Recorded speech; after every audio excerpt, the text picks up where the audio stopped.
హల్లెలూయా. Good morning. మేల్కొన్నారా? విశ్రాంతి దినము కదా, ప్రభు దినము కదా. ఇవాళ హాయిగా విశ్రాంతి తీసుకుందాం, ఇంటిలోనే లైవ్ చూసుకుందాం అని ఇంకా పడకల మీద ఉన్నారా? పనుల్లో పడిపోయారా? కొంతమంది పనులన్నీ ఆదివారానికి పక్కన పెట్టుకుంటారు.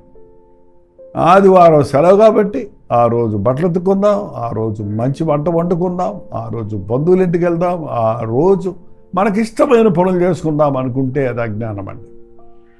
ప్రభు దినమును ఘనంగా ఆచరించాలి. వ్యాపారం చేయక, ఇష్టమైన పనులు చేయక, నీ సొంత పనులు చేసుకుంటూ కూర్చోక, నా దేవుని సన్నిధికి వెళ్ళాలనే ఆశతో పరుగులెడితే నువ్వు దీవించబడతావు.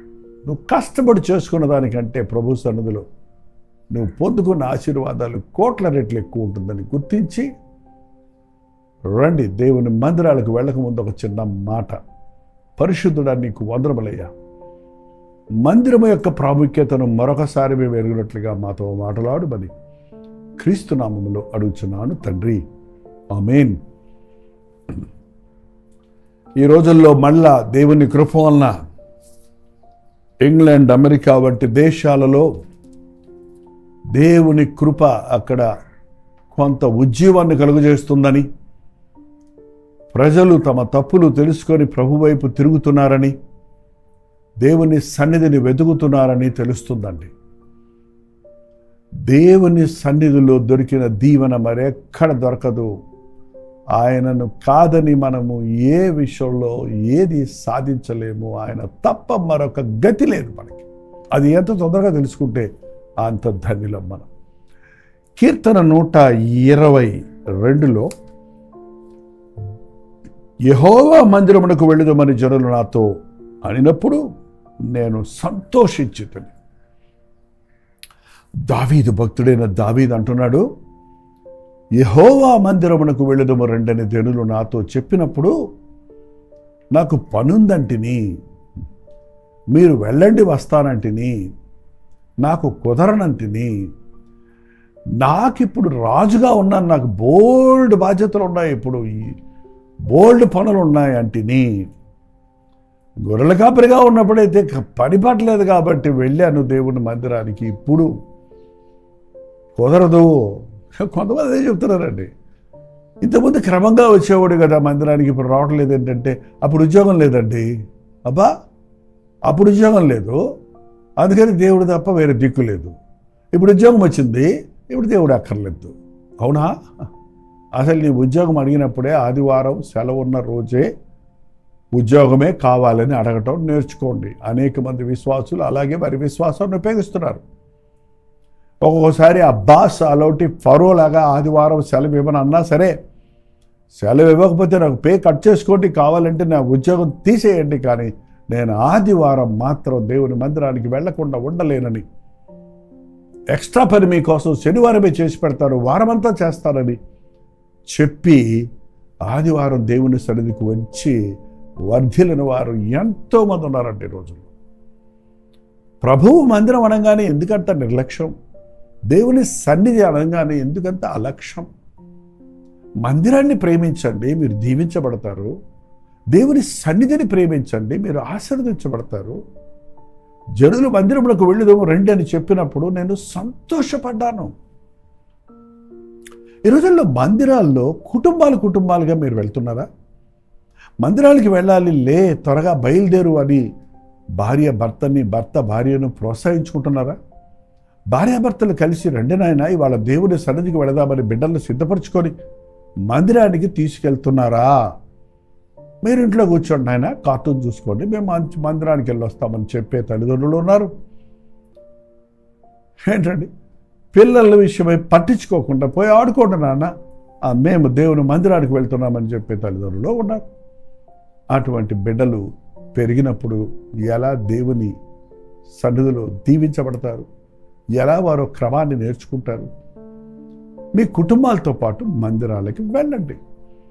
అంత మాత్రమే కాదు, మీరు మందిరానికి వెళ్తున్నప్పుడు మేము మందిరాలకు వెళ్తున్నామని మీ ఇరుగు పొరుగు వారిని చూడనివ్వండి, తెలుసుకోనివ్వండి. చూడండి, మనం రక్షించబడక ముందు ఒక మూవీకి వెళ్తుంటే, నేను ఇవాళ మూవీకి వెళ్తున్నానని ఎంతమందికి చెప్తావు? నువ్వు వస్తావా అని ఎంతమంది ఫ్రెండ్స్ని పిలుస్తావు? వెళ్దామరా అని ఎంతమందిని పిలుస్తావు? డబ్బులు లేవంటే నేను పెట్టుకుంటాను టికెట్, రమ్మని పిలుచుకెళ్ళావు కదా ఒకప్పుడు. మరి నీ స్నేహితులకి ఫోన్ చేసి వాడు ఆదివారం దేవాలయానికి వెళ్దాం రా, నేను పికప్ చేసుకుంటా, నేను నిన్ను తీసుకెళ్తాను, దేవుని మందిరానికి వెళ్దాం రమ్మని ఎంతమందిని నువ్వు ప్రోత్సాహపరుస్తున్నావు? నువ్వు మందిరానికి వెళ్ళేటప్పుడు ఇరుగు పొరుగు వారికి చెప్పుకో, మీ ఫ్రెండ్స్కి ఫోన్ చేసుకో, నీతో పాటు వారిని కూడా దేవుని మందిరానికి ఆహ్వానించు. నిన్ను దీవించిన దేవుడు వారిని దీవిస్తాడు. నీవు ఆశీర్వదించబడినప్పుడు వారు కూడా ఆశీర్వాదాలు పొందుతారు. నీకే మందిరం యొక్క విలువ తెలియనప్పుడు ఇతరులకు నువ్వు ఎలాగా మందిరానికి రమ్మని నీవు ఆహ్వానిస్తావు?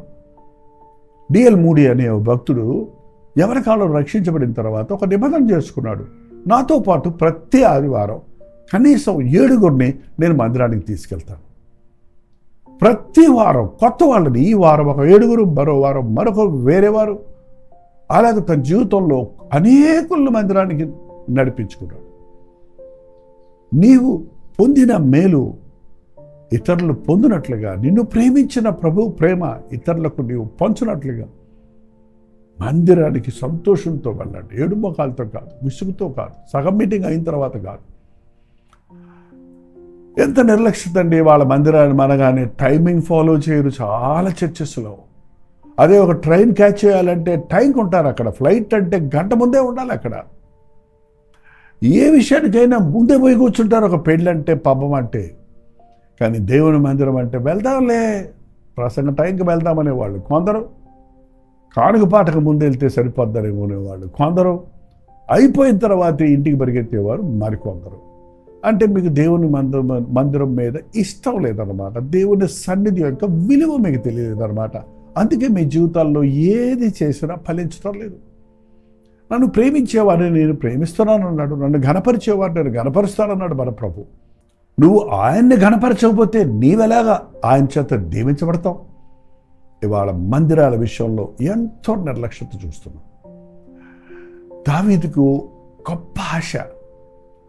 దేవుని మందిరం అంటే సంతోషం, దేవుని సన్నిధి అంటే ఆత్రత.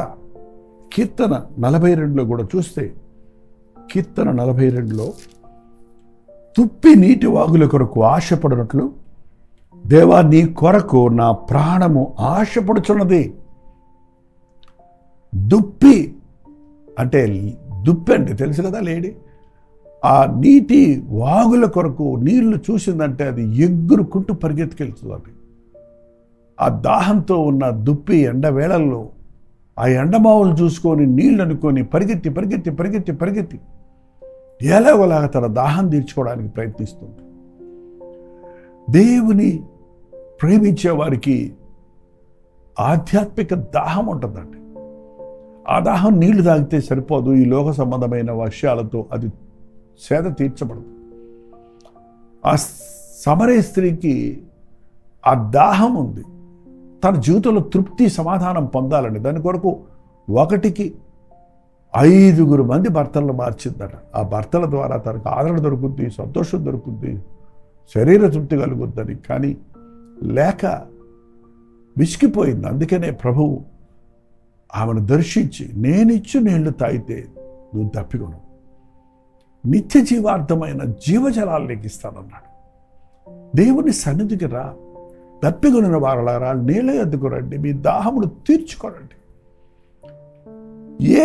ఏ తీరని వాంఛతో నువ్వు గింజుకుంటున్నావో, అది ధనదాహము, అది కామదాహము, అది ఈ లోక సంబంధమైన సెక్యూరిటీ క్షేమము కొరకు ఆతురతో ప్రభు సన్నిధికి రా. ఆయన నీతో ఉంటే సంతుష్టి కలుగుతుంది.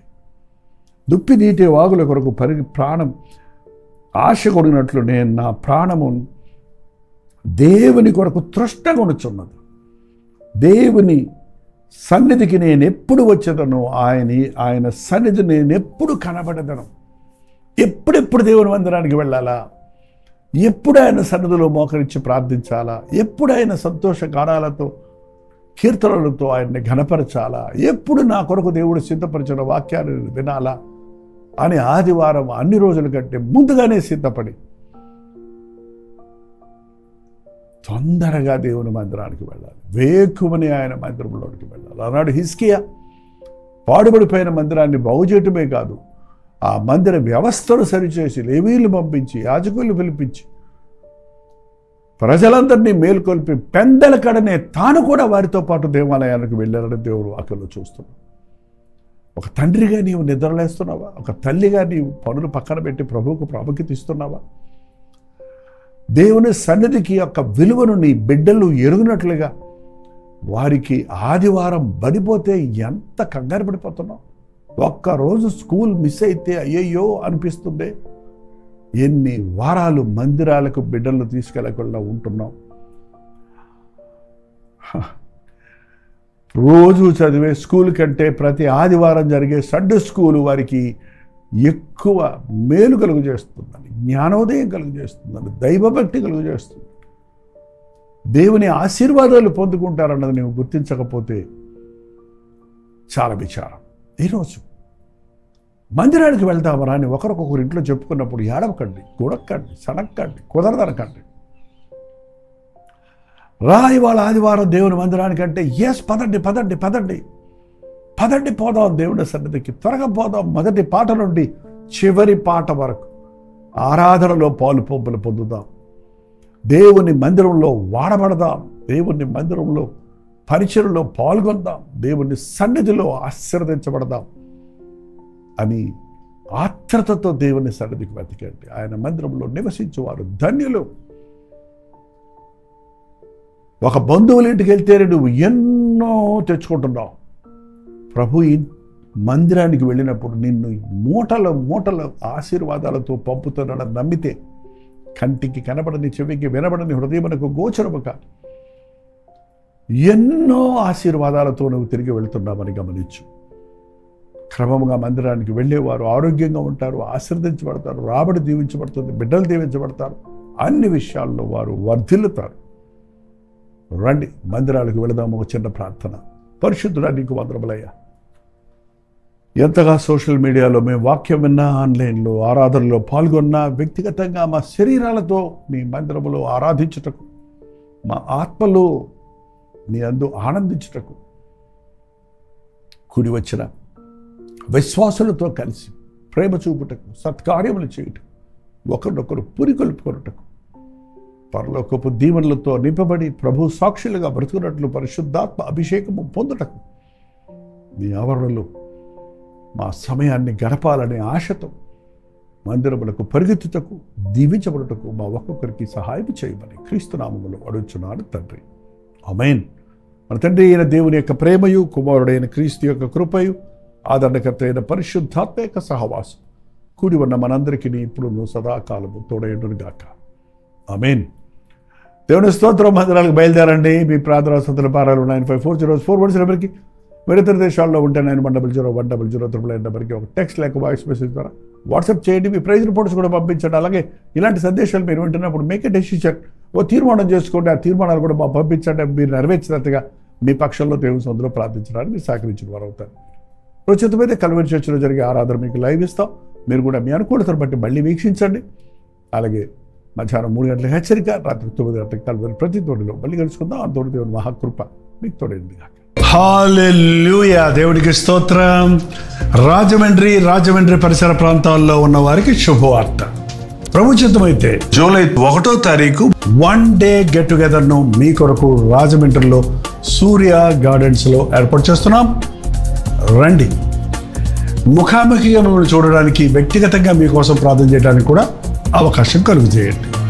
దేవుని వాక్యాన్ని ధ్యానిద్దాం, ఆయన్ని ఆరాధిద్దాం, ఆధ్యాత్మికంగా దీవించబడదాం. మధ్యాహ్నం 2 గంటల నుంచి 6 గంటల వరకు, 6 గంటల నుంచి 10 గంటల వరకు 2 సెషన్స్ ఉంటాయి.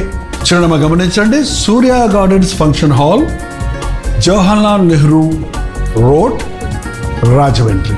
ఇంకా విషయమై మీకు వివరాలు కావాలంటే 9884707779 లేక 9884807779 అనే నెంబర్లకు మీరు కాల్ చేయండి, లేకపోతే వాట్సాప్ పెట్టండి. 954041 నెంబర్కి కూడా మీరు వాట్సాప్ మెసేజ్ పెట్టవచ్చు. తప్పకుండా మీకు వివరాలు తెలియజేయబడతాయి. రండి, ఆశీర్వదించబడండి.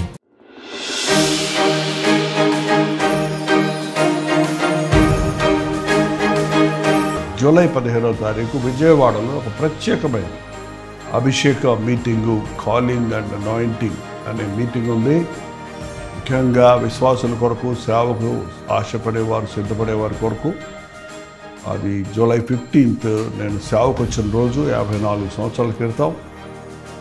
దేవుడు మరి అనేక మందిని అభిషేకించి ఆయన సేవలో నిలబెట్టాలని ఆ రోజు విజయవాడలో వెన్యూ కన్వెన్షన్ సెంటర్లో మీటింగ్ అరేంజ్ చేస్తున్నాం. మీరు జూమ్లో లైవ్లో ఉండేవారు, విజయవాడ చుట్టుపక్కల ఉన్న వాళ్ళందరూ కూడా వస్తారని ఎదురు చూస్తున్నాం.